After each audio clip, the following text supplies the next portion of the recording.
Hello student, स्वागत है आपका हमारे YouTube channel if you wait पर। तो स्टूडेंट, जैसा कि आपको पता है कि हमने लास्ट क्लास में आपको 50 तक क्वेश्चन करवा दिए थे जो कि वेटनरी के मोस्ट इंपॉर्टेंट क्वेश्चन रहने वाले हैं।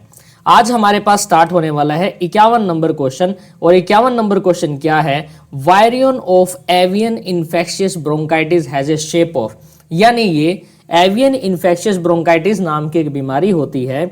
तो इसके अंदर जो वायरियन जो पाया जाता है उसकी शेप के बारे में हमको बताना है। Option number A globulus with cilia, option number B crown like projection, या ओवल शेप्ड बॉडी। तो इसका आंसर क्या रहने वाला है दोस्तों? जो आपको यहां पर बी नंबर देखने को मिल रहा है, crown like projection is the right answer. यही आपके सामने इंपॉर्टेंट टॉपिक रहेगा। ठीक है, आगे बढ़ते हैं। ओके, आगे हमारे पास जो क्वेश्चन आता है वो भी बहुत ही इंपॉर्टेंट क्वेश्चन है। क्वेश्चन नंबर जो 52 है। ठीक है, ये क्या कहता है? प्लाज्मा इज ए, प्लाज्मा क्या है? Blood that has no red blood cell, ऐसा ब्लड जिसके अंदर रेड ब्लड सेल्स नहीं है। The liquid portion of blood including the clotting factor, the liquid portion of blood minus the clotting factor, या protein of the blood. आपको पता है कि प्लाज्मा का किस में अवेलेबल होता है? प्लाज्मा आपको देखने को मिलेगी ब्लड के अंदर। ठीक है, अब ये जो ब्लड के अंदर जो प्लाज्मा जो पाई जाती है, क्या उसमें रेड ब्लड सेल्स नहीं होते? अब आरबीसीज तो होती है। आरबीसीज पढ़ा होगा आपने कि भी ब्लड के अंदर आपको आरबीसी देखने को मिलती है, और आपको जो वाइट ब्लड सेल्स देखने को मिलते हैं, और प्लेटलेट्स भी देखने को मिलती हैं। ठीक है, तो ये कुछ ऐसी आपको टर्म्स हैं जो कि ब्लड के अंदर आपको ये देखने को मिलेगी। लेकिन इसका आंसर क्या रहेगा, हमें तो उससे मतलब है। ठीक है, अब इसमें जो आपको एक लाइन दिख रही होगी, the liquid portion of blood including the clotting factor. अब ये जो ऑप्शन है यही हमारे पास राइट आंसर रहने वाला है। The liquid portion of blood including the clotting factor. Clotting factor इसके अंदर होते हैं, यानी प्लेटलेट्स भी पाई जाती है, थ्रोम्बोसाइट्स भी पाए जाते हैं। ठीक है, आगे क्वेश्चन आता है हमारे पास, the concentration of sperm in the ejaculate would be highest among which of the following farm animal species.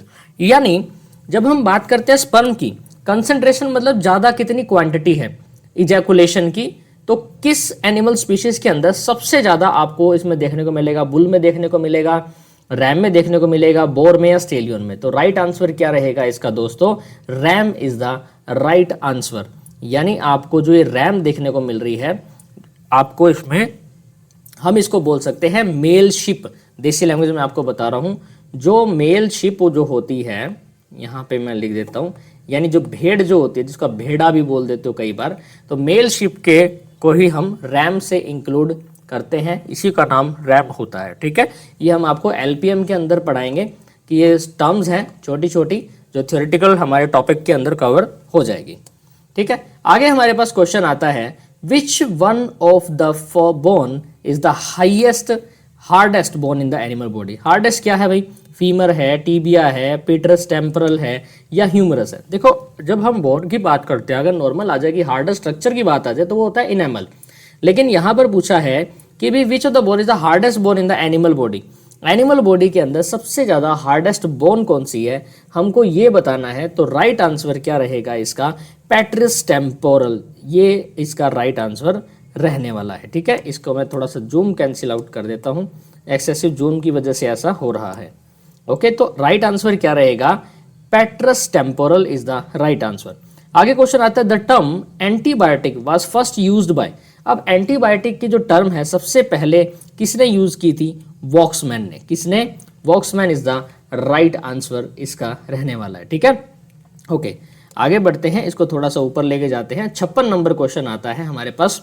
56 number question क्या कहता है, ये देखिएगा, the scientist associated with discovery of restriction endonucleases.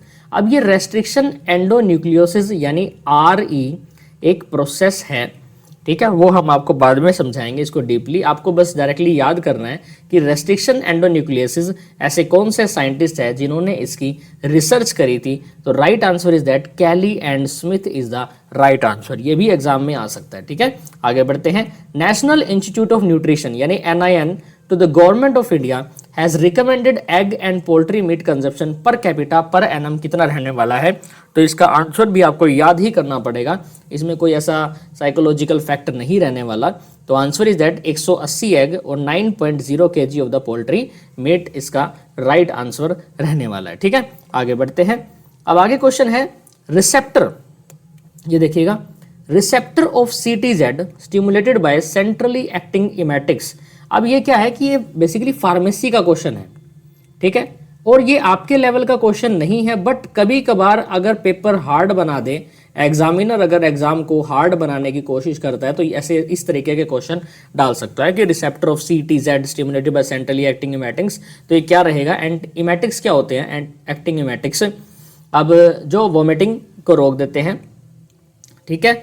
अब बेसिकली इसमें क्या है, अल्फा 1, अल्फा 2, बीटा 1 या बीटा 2, इसका राइट आंसर क्या रहने वालेगा, इसका राइट आंसर है डोपामाइन। इसके अंदर क्या पाया जाता है, डोपामाइन पाया जाता है, ठीक है। इसको हम दोबारा से हटा देते हैं। ओके, आगे क्वेश्चन आता है, फॉर एनसाइलिंग, यानी for ensiling the fodder crop should contain moisture percent. ये क्वेश्चन भाई यहाँ पर ना इंपॉर्टेंट है, मैं इसको रफ करके दोबारा से हाईलाइट कर रहा हूँ। फॉर एनसाइलिंग यानी जब हम साइलेज की प्रोसेस करते हैं, एनसिलिंग करते हैं, साइलेज बनाते हैं, तो कौन सी fodder crop should contain moisture percent, कितना मॉइस्चर परसेंट यूज़ होना चाहिए। आपको मैं बता दूं, जो बरसीम वगैरह होती है, ल्यूसन है, काउपिया है, उनका इस्तेमाल जो साइलेज बनाने में किया जाता है, बट आपको ये ध्यान देना है कि इनके अंदर मॉइस्चर कंटेंट कितना होता है। इसका आंसर आएगा 65 से 70% इज द राइट आंसर, ठीक है। आगे बढ़े, ये भी इंपॉर्टेंट क्वेश्चन है। What will be the phenotype ratio in progenies from a cross between creeper and normal fall। जब एक क्रीपर या नॉर्मल फॉल के बीच में क्रॉस किया जाता है, देन उसका फिनोटिपिक रेशियो क्या रहेगा, 1:1 इज द राइट आंसर। ये भी इंपॉर्टेंट क्वेश्चन है, ठीक है। आगे आता है हमारे पास 61 नंबर पे क्वेश्चन, इसको हम एडजस्ट कर लेते हैं, फिर हम आपको पढ़ाते हैं। देखो इंटरेस्टिंग क्वेश्चन है ना, और मुश्किल भी है, कुछ लेवल ऐसा है जो कि मुश्किल है, ठीक है, मैं खुद मानता हूँ इसको।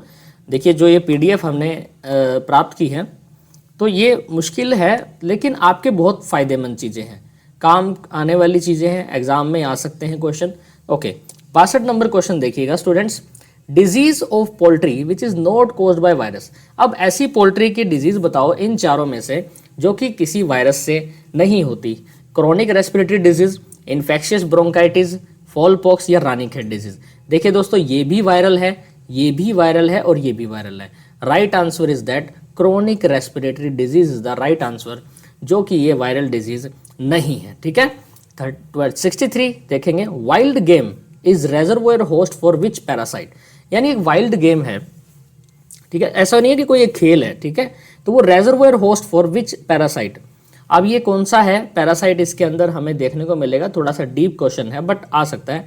तो Trypanosoma evansi is the right answer. Basically ये जो ट्रिपैनोसोमा नामक जो बीमारी है, यानी जिसको हम सर्रा बोलते हैं, उसके अंदर आपको wild game is a reservoir host for रहता है पैरासाइट्स का, ठीक है। तो ये पैरासिटोलॉजी के अंदर हम देखेंगे, ट्रिपैनोसोमा इवांसी के बारे में हम आपको एडिशनल पॉइंट्स जरूर बताएंगे, ठीक है। आगे बढ़ते हैं, आगे हमारे पास आता है the best treatment of fistula. ये क्वेश्चन आ गया भाई। अब ये फिस्टुला क्या है, ये बेसिकली सर्जरी का हमारे पास क्वेश्चन रहने वाला है। बेस्ट ट्रीटमेंट बताना है फिस्टुला का, एंटीबायोटिक्स है, एंटीबायोटिक्स एंड कॉर्टिकोस्टेरॉइड है, सर्जिकल रिमूवल है, काउंटर इरिटेंट्स है। अब फिस्टुला को हम कैसे ट्रीट कर सकते हैं दोस्तों, option number C is the right answer. हमें उसकी सर्जरी ही करनी पड़ेगी, तब जाके वो ठीक हो पाएगा, ओके। तो फिस्टुला को ठीक करने के लिए हमको क्या करना पड़ेगा दोस्तों, सर्जरी करनी पड़ेगी। तो इसका आंसर क्या रहेगा, सर्जिकल रिमूवल। आगे आता है, in IRDP SC ST and physical handicapped beneficiaries are provided subsidy. अब बेसिकली ये एक स्कीम बता दिया, लेकिन अपने हरियाणा के अंदर इसको ज़्यादा इतना नहीं समझा जाता, बट फिर भी मैं आपको इसका एज ए जनरल नॉलेज के लिए आंसर बता देता हूँ। 50 इसका आंसर रहने वाला है। आगे question, among the following is the safest source of drinking water, shallow water, surface water, river या डीप वेल। अब देखिए ये क्वेश्चन इंपॉर्टेंट आ गया ना। अब देखिए आप खुद सोचोगे कि भाई इनमें से ऐसा कौन सा पानी है जो कि सबसे ज़्यादा सेफेस्ट पानी वहाँ से हमें मिलता है, शैलो वेल से मिलता है, सरफेस वाटर से, या रिवर से, या डीप वेल से। तो इसका आंसर क्या रहेगा दोस्तों, डीप वेल से। तभी तो बोलते थे ना, पुराने टाइम में क्या होता था, कुएँ होते थे, वहाँ से पानी को निकाला जाता था और उसका इस्तेमाल पीने में किया जाता था और बहुत अच्छा रहता था वो। अब क्वेश्चन आगे आ गया हमारे पास, इफ वोमिशन मतलब vomiting due to metabolic acidosis. अगर मेटाबॉलिक एसिडोसिस एक कंडीशन होती है, अगर इसकी वजह से वोमिटिंग होती है, सजेस्टेड फ्लूइड थेरेपी, तो इसके अंदर कौन सी फ्लूइड थेरेपी दी जाती है तो इसका आंसर रहेगा रिंजर्स लैक्टेट। ठीक है, नॉर्मल सलाइन, डेक्स्ट्रोसलाइन ये नहीं आएगा। तो अगर मेटाबॉलिक एसिडोसिस हो जाती है और उसकी वजह से वॉमिटिंग होती है किसी भी एनिमल को, तो रिंजर लैक्टेट नामक आईवी फ्लूइड थेरेपी हमको देनी पड़ती है। ठीक है, excessive destruction of erythrocytes is characteristic of. अब जब इरिथ्रोसाइट्स टूटते हैं, यानी जो आरबीसीज होती हैं, आरबीसीज ही क्या होते हैं, इरिथ्रोसाइट्स होते हैं, जब उनका ब्रेकडाउन होता है तो उसको हम क्या बोलते हैं, थैलेसीमिया बोलते हैं, एप्लास्टिक एनीमिया, पर्निशियस एनीमिया या हीमोलिटिक एनीमिया। तो इसका राइट आंसर क्या रहेगा, haemolytic anaemia is the right answer. ठीक है, एग्जाम में आ सकता है क्वेश्चन ये। आगे बढ़ते हैं, which of the following are example of maturation function in epididymis, removal of the protoplasmic droplets, concentration of the sperm, यानी इसके अंदर क्या क्या पाया जाता है, क्या क्या फंक्शन होता है एपिडिडाइमस में। तो are example of maturation function in the epididymis. अब स्पर्म क्या करेगा, अब इसमें क्या चीज मैच्योर होती है, स्पर्म मैच्योर होता है, किसमें, स्पर्म मैच्योर होगा। अब इसमें बेसिकली होता क्या है, रिमूवल ऑफ प्रोटोप्लाज्मिक ड्रॉपलेट्स, जो प्रोटोप्लाज्मिक ड्रॉपलेट्स होती है उनका रिमूवल होता है, और यही इसका राइट आंसर रहने वाला है, और ऑप्शन पढ़ने की जरूरत ही नहीं है। 69 के बाद आता है हमारे पास 70 नंबर का मोस्ट इंपॉर्टेंट क्वेश्चन, जो कि आपके सामने स्क्रीन पर रहा। Which of the following is the tendinous linear sheet present at the abdominal floor. देखिए क्या हुआ कि ये थोड़ा सा डीप क्वेश्चन है, लेकिन मैं आपको फिर भी समझाऊंगा। अब देखो एब्डोमिनल फ्लोर की बात हो रही है, फ्लोर एब्डोमेन का यानी पेट वाला। ठीक है, अब वहां पे एक टेंडिनियस लीनियर शीट पाई जाती है। ठीक है, अब उस शीट को हम क्या बोलते हैं, डायरेक्टली हमको वो याद करना है। तो लीनिया एल्बा, आपने अगर वेटनरी को अच्छे से पढ़ा है तो लीनिया एल्बा के बारे में आप इसको जरूर पढ़ोगे। Agar is a source of carbohydrate too. अब ये भी इंपॉर्टेंट क्वेश्चन है, तो इसका आंसर क्या रहेगा, most of the bacteria, only a few bacteria, none of the bacteria या ऑल द बैक्टीरिया। यानी एगार के अंदर कार्बोहाइड्रेट्स होते हैं to most of the bacteria, या ओनली ए फ्यू बैक्टीरिया के लिए, या नन ऑफ द बैक्टीरिया या ऑल ऑफ दिस। तो भाई इसका आंसर तो आपके दिमाग में घुस गया होगा, लेकिन इसका आंसर आएगा none of the bacteria is the right answer. ठीक है, आगे बढ़ते हैं। 72 नंबर पे हमारे पास क्वेश्चन देखने को मिल रहा है, the acquisition of DNA molecule by bacterial cell from environment is called transformation, transduction, conjugation, none. तो इसका आंसर क्या रहेगा दोस्तों, डायरेक्टली याद कर लो, ट्रांसफॉर्मेशन। यानी जो एक्विजिशन होती है डीएनए मॉलिक्यूल की बाय द बैक्टीरियल सेल से, एनवायरनमेंट से, तो उसको हम क्या बोलते हैं, transformation. First poultry show was held in Boston, यह एक जगह है।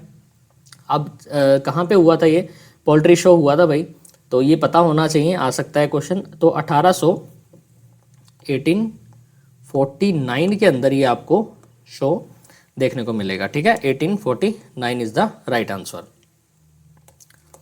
ओके, थोड़ा सा मैं इसको जूम आउट जूम इन कर देता हूँ, एडजस्ट कर देता हूँ। ओके, अब क्वेश्चन आ गया है हमारे पास आगे, एगार एक्ट एज ए, एगार किस तरीके से काम करता है हमको ये पता होना चाहिए। तो ये बेसिकली बल्क पुर्गेटिव की तरह काम करता है, बल्क पुर्गेटिव की तरह काम करता है। आगे, mango seed kernel is a by product of industry, यानी जो मैंगो सीड कर्नल जो होती है वो बाय प्रोडक्ट है इंडस्ट्री की। कौन सी इंडस्ट्री की, Canning industry, oil industry, gluten industry. तो इसका राइट आंसर क्या रहेगा दोस्तों, Canning industry is the right answer. Okay, 76 question देखते हैं।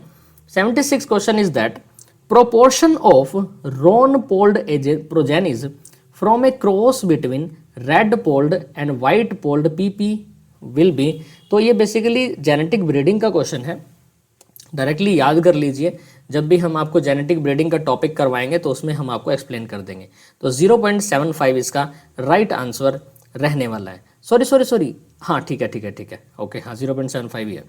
अब आगे आता है, bronze discoloration of liver in poultry is caused by. अब ये क्वेश्चन यहाँ पर हमारे पास इंपॉर्टेंट आ गया। जूम इन करके जूम दोबारा से इसको करता हूँ और आपके सामने इसको लेके आता हूँ अगेन एक नई फॉर्म में, आपको इसको समझाऊंगा। ठीक है, ये देखिए, अब जो ब्रॉन्ज डिस्कलरेशन ऑफ लीवर, यानी इसमें लीवर का जो कलर है वो ब्रॉन्ज में बदल जाता है। अब वो कौन सी बीमारी में होता है, बेसिकली किस एजेंट की वजह से होता है, हमें ये पता होना चाहिए। तो साल्मोनेला नामक जो बैक्टीरिया जो होता है उससे आपको ये देखने को मिलेगा। ठीक है, rich source of carbohydrate, barley के अंदर कार्बोहाइड्रेट होता है क्या? बिल्कुल होता है। तो सबसे ज़्यादा जो है ना बार्ले के अंदर ही आपको कार्बोहाइड्रेट देखने को मिलेगा। 78 के बाद में हमारे पास क्वेश्चन आता है 79। अब ये जो 79 वाला क्वेश्चन है ना ये भी इंपॉर्टेंट है, इसको मैं थोड़ा सा और जूम करके आपको पढ़ाऊंगा। कोई बात नहीं, अगर एक 1 बाय 1 क्वेश्चन हम पढ़ रहे हैं तो वो भी इनफ है। हाँ 79 नंबर पे क्वेश्चन है, टेप वॉर्म इंक्रीजेज। अब इसमें बोला है कि जो टेप वॉर्म जो होता है, tape warm increases in which of the following, यानी इसके अंदर अब जो जगह बताई हुई है लीवर में बढ़ता है, स्मॉल इंटेस्टाइन में बढ़ता है, या किस में बढ़ता है भाई, ये हमको पता होना चाहिए ना। अगर हमको यही नहीं पता तो हमारा क्वेश्चन का जो आंसर है वो गलत हो जाएगा। ठीक है, तो हमारे पास इसका राइट आंसर क्या रहने वाला है, बेसिकली ये इसमें ना थोड़ा सा कंफ्यूजिंग है कि कौन सा इसका राइट आंसर रहेगा, लेकिन मैं आपको एक चीज़ यहाँ पर क्लियर कर देता हूँ। देखिए जब भी हम लीवर की बात करते हैं तो ये लार्जेस्ट है, सभी को पता है कि हाँ ये लार्जेस्ट है। ठीक है, सीकम यानी लास्ट वाला पोर्शन होता है लार्ज इंटेस्टाइन का, स्मॉल इंटेस्टाइन है नन, इन तीनों में से हमें ये इसका आंसर देना है। ओके, तो राइट आंसर इज दैट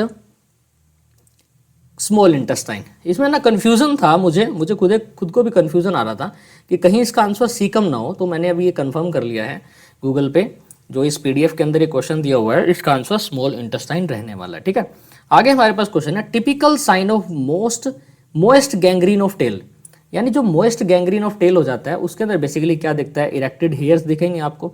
बताइए भाई बताइए, इरेक्टेड हेयर्स दिखेंगे, इमोबिलिटी ऑफ टेल दिखेगी, स्वेलिंग दिखेगी, कोल्ड टू टच आएगा। तो इसका राइट आंसर आएगा हमारे पास कोल्ड टू टच, यानी typical sign of gangrene of tail. अब जब टेल गैंग्रीन हो जाती है तो उसमें बेसिकली टिपिकल साइन क्या नजर आता है, कोल्ड टू टच, यानी जब आप उस पूंछ को पकड़ोगे तो वो ठंडी नजर आएगी आपको। क्या नजर आएगी, वो ठंडी नजर आएगी। तो 80 का आंसर डी रहने वाला है। आगे बढ़ते हैं, द फर्स्ट 5 ईयर प्लान, इसको मैं मिटा देता हूं, अब स्टार्ट करते हैं। The first 5 year plan programmed was started for the development of animal husbandry common along. अब इसमें ऑपरेशन फ्लड 1 आएगा, या की विलेज स्कीम आएगी, आईसीडीपी आएगा, या गोसदन आएगा। तो इसका राइट आंसर इज दैट की विलेज स्कीम। 5 ईयर प्लान में इस प्रोडक्ट को, इस की विलेज स्कीम को लगाया गया था, स्टार्ट किया गया था। कॉजेटिव एजेंट, इसको मैं दोबारा से जूम करता हूं और आपको मैं बताता हूं। ठीक है, क्वेश्चन क्या है, देखो कॉजेटिव एजेंट ऑफ अंडुलेंटिंग फीवर। अब अंडुलेंट फीवर होता है, अब ये बेसिकली किस में होता है, ये होता है थिलारियसिस के अंदर। ठीक है, अब ये जो फीवर जो आपको देखने को मिल रहा है तो ये कौन से ऐसे एजेंट की वजह से होता है, हमको इसका आंसर देना है। तो आंसर इज दैट BR अबोर्टस। ठीक है, ये याद रखना, ये एग्जामिनेशन पॉइंट ऑफ व्यू से इंपॉर्टेंट है, आ सकता है। देखो थोड़ा मुश्किल है, लेकिन ये जो क्वेश्चन है ना आपको और कोई नहीं करवाएगा, जो मैं आपको करवा रहा हूं ना इंपॉर्टेंट क्वेश्चन, और कोई नहीं करवा पाएगा। आगे बढ़ते हैं, coughing up of blood is term, यानी जब भी खांसी होती है, खांसी में जब खांसी करते टाइम ब्लड आ जाता है तो उस सिचुएशन को हम क्या बोलते हैं। तो इसका आंसर क्या रहेगा, हेमोप्टासिस। क्या आंसर है, हेमोप्टासिस। कुछ लोग बोलते हैं हिमटासिस, हिमसिस भी बोल देते हैं, कई बार साइलेंट भी है, उसको रिपीटेशन हो जाता है। आगे क्वेश्चन है, ए haematocrit of 80 would be consider, यानी अगर हिमेटोक्रिट की वैल्यू 80 आ रही है तो उसको हम क्या बोलेंगे, पॉलीसाइथीमिया, एनीमिया, थ्रोम्बोसाइटोपेनिया या ल्यूकोपेनिया। तो देखो इंपॉर्टेंट क्वेश्चन है ना, तो इसका आंसर आएगा polycythaemia. Polycythaemia is the right answer. आगे क्वेश्चन आता है, मोस्ट इंपॉर्टेंट क्वेश्चन आ गया भाई, the ATP produced by sperm goes toward which of the following, motility, maturation of sperm, lysis of corona radiate या ट्रांसक्रिप्शन एंड ट्रांसलेशन। तो right answer इसका दोस्तों क्या रहेगा, motility is the right answer. ठीक है, आगे बढ़ते हैं, which of the following is the longest ligament in the animal body, broad ligament, umbilical ligament, supraspinatus ligament या कोडेट लिगामेंट। अब इसने बोला लॉन्गेस्ट, लॉन्गेस्ट मतलब सबसे लंबा। अब तो सबसे लंबा कौन सा होता है, कोडल की तरफ मत भाग जाना। ठीक है, सुप्रास्पाइनेटस लिगामेंट सबसे आपको इसमें लंबा देखने को मिलेगा, जो कि हमारे पास इंपॉर्टेंट क्वेश्चन रहने वाला है। आगे हमारे पास जो क्वेश्चन आता है वो है 87 नंबर का। अब ये जो 87 वाला जो क्वेश्चन है ना, ये आपको मैं अभी अच्छे तरीके से एक बार एक्सप्लेन कर दूंगा, लेकिन उससे पहले एक मेरा डाउट था, वो मैंने क्लियर कर लिया है। पहले क्वेश्चन को पढ़िए, ठीक है। बैक्टीरिया दैट ग्रोज एट 50 से 50 degree Celsius are known as, ऐसे बैक्टीरिया जो 50 से 55 डिग्री सेल्सियस के टाइम ग्रो कर जाते हैं, तो वो कौन से बैक्टीरिया हैं? साइक्रोफिलस है या मीजोफाइल्स हैं, आगे भी ऑप्शन है, ठीक है। अब पहला दो तो ये साफ हो जाते हैं भाई, ये तो है नहीं, ठीक है, ये आंसर तो इसका है नहीं 87 का। आगे बढ़ते हैं, देखिए इसको थोड़ा सा जूम कर देता हूँ मैं यहाँ पर और आपके सामने इसको मैं पेश करता हूँ, ठीक है। थर्मोफाइल्स है या हेलोफाइल्स है, तो इसका आंसर क्या आएगा प्यारे दोस्तों? Thermophiles is the right answer. आगे क्वेश्चन आता है, the ability of the cell to acquire DNA from environment is, यानी सेल की एबिलिटी हमें बतानी है जिसमें डीएनए को एक्वायर कर लेता है वो एनवायरनमेंट से। कॉम्पिटेंस है, कंपैटिबिलिटी है, इंटरफेरेंस है या नन ऑफ दिस, तो इसका आंसर क्या आएगा? Competence is the right answer. Per capita availability of poultry, egg and meat are respectively, अब ये भी आपको याद ही करना पड़ेगा और कोई सोल्यूशन नहीं है, ठीक है। ये इसका आंसर आएगा 44 NOS and 1.76 kg is the right answer. Acid rebound effect is observed with, जो एसिड रिबाउंड इफेक्ट है उसको हम कैसे ऑब्जर्व करेंगे हमें ये बताना है, तो इसका answer is that sodium bicarbonate, ये भी इसका राइट आंसर है, ठीक है। कहीं आप इसको इग्नोर मत कर देना, ठीक है। अब आता है हमारे पास 91 नंबर का क्वेश्चन, जो कि बड़ा ही बेहतरीन और एक अच्छा क्वेश्चन है। इसको भी हम आपको एक्सप्लेन अभी करते हैं। देखें, question is that rotational stalking is the method of, यानी जब हम रोटेशनल स्टॉक करते हैं, वो एक बेसिकली ये एनिमल से ही रिलेटेड टर्म है रोटेशनल स्टॉकिंग, तो इसका आंसर क्या रहेगा? Grazing of animal. The cross over percentage ranges, जो क्रॉस ओवर परसेंटेज रेंजेस क्या रहती है? वो रहती है 0 से 50%। Fragmentation of nucleus in a cell is termed as, अब फ्रेगमेंटेशन जब होती है ना न्यूक्लियस में, अब न्यूक्लियस किस में है? सेल के अंदर है, तो उसको हम क्या बोलेंगे भाई? इनमें से कौन सा वो प्रोसेस है दोस्तों? उनमें से ये प्रोसेस है कैरियोसैक्सिस, ठीक है, कैरियोरहेक्सिस। आंसर इज बी, 93 का आंसर है बी। अब आता है हमारे पास 94 number question. Okay, concentration is a feed containing more than, कितने परसेंट टीडीएन होता है भाई कंसंट्रेट के अंदर? ये क्वेश्चन इंपॉर्टेंट है भाइयों, ठीक है। तो 94 का राइट आंसर क्या रहेगा दोस्तों? 60% आपको कंसंट्रेशन इसमें देखने को मिलती है। कितनी मिलती है? जो 60% concentration is feed containing more than, कितना टीडीएन ये होता है, हम आपको करवाएंगे ये, ठीक है। और भी क्वेश्चन लेके आएंगे, जो कि एक पॉपुलर बुक है ना एनिमल रिफ्रेशर, वो भी हम आपको हमारे चैनल के ऊपर करवाएंगे, ठीक है। Triangular and pyriform operators like cooked rice grain present in egg of, basically ये किस में पाया जाता है दोस्तों? मोनेसीजिया स्पीशीज के अंदर, ठीक है। Common site of occurrence of haematoma in dog, अब डॉग के अंदर हेमेटोमा हो जाता है, तो बेसिकली वो हेमेटोमा कहाँ होता है? ईयर हेमेटोमा आपने सुना होगा डॉग का, yes, right answer is that ear haematoma. 97 number question, बड़ा ही बेहतरीन क्वेश्चन आपके सामने।